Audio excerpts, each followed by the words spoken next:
जीते रहो।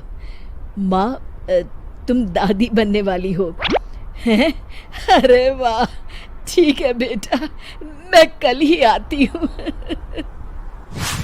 जब माँ जी शहर पहुंची तो बेटे बहू ने बहुत अच्छे से स्वागत किया।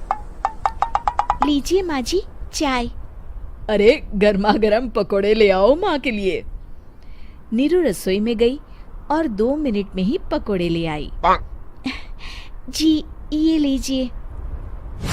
बहू, जादू से बनाए हैं क्या? अभी तो रसोई में गई थी। यम्मी।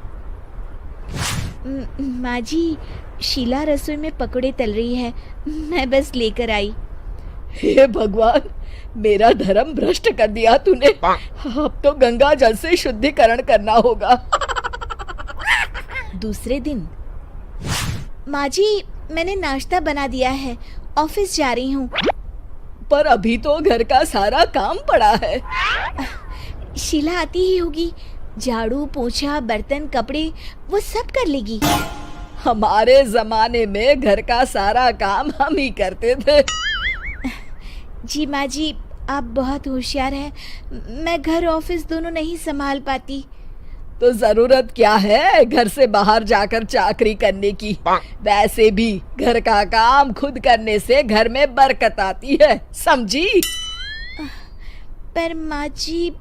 पर वर कुछ नहीं, इस महीने की पगार मिले फिर ऑफिस बंद। हाँ। रात को नीरू तेजस से कहती है, सुनिए जी, माँ जी बोल रही थी कि मैं नौकरी छोड़ दूं। वैसे ठीक ही तो है, अभी तुम्हें आराम की जरूरत है। फिर भी आराम कहाँ, शीला को छुड़ाने के लिए बोल रही थी। तो अब 24 घंटे में इतना काम तो कर ही सकती हो। पर जॉब पसंद है मुझे, घर पर मन नहीं लगेगा। अगले दिन जब दोनों ऑफिस के लिए निकल रहे थे, मेरी तो कोई कीमत ही नहीं है इस घर में।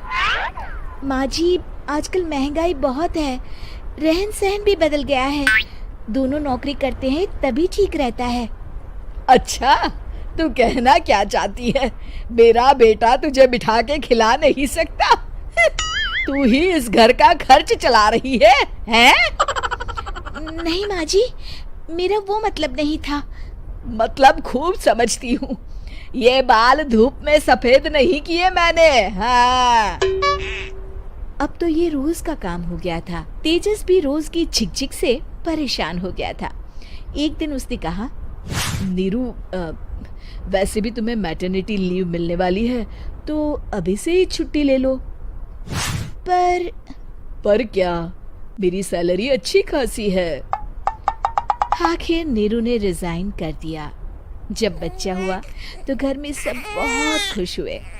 कुछ दिनों बाद तेजस फाइल देख रहा था।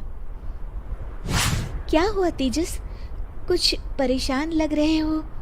अब हाँ, वो हमारी जितनी सेविंग्स थी वो तो हॉस्पिटल में और छठी के फंक्शन में खत्म हो गई है नीरू। और अभी वैसे मंदी चल रही है तो मैं बोल रही थी कल मुन्ना को हेपेटाइटिस का टीका लगवाना है। नीरू, क्या पोस्टपोन नहीं कर सकते? नहीं जी, बिल्कुल नहीं। अब तेजस को समझ में आ रहा था कि उससे गलती हुई है। पैसों की कमी का असर घर के माहौल पर भी पड़ रहा था। अगले दिन, बेटा, मेरा चश्मा और ये दवाइयाँ ले आना, पर्चा देते हुए माँ जी ने कहा। जी।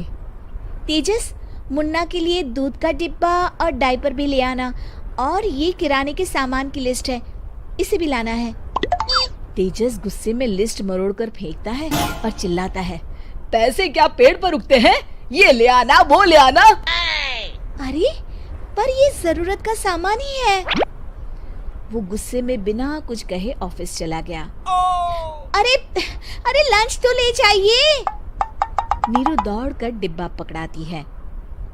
एक दिन खाना खाने के बाद, नीरू, अब तो मुन्ना कुछ बड़ा हो गया, तो अब तुम वापस ज्वाइन कर लो ना जॉब। पर इस रिसेशन में जॉब मिलना बहुत मुश्किल है। ट्राई तो करो। फिर मुन्ना? माँ जी है ना, और एक फुल टाइम मेड भी लगा लेंगे। पर माँ जी, उन्हें तो पसंद नहीं। तभी माँ जी वहाँ आ जाती है और प्यार से नीरू के सर पर हाथ फेरते हुए बोलती है, अब मेरी समझ में आ गया बहू, पहले के और अब के समय में अंतर है। तुम काम शुरू करो, मुन्ना की जिम्मेदारी मेरी। मेरी प्यारी माँ जी। ये कहकर नीरू उनके गले लग गई। शिक्षा, परिवर्तन संसार का नियम है, हमें भी समय के साथ चलना चाहिए। उम्मीद है कि आपको हमारी ये कहानी पसंद आई होगी।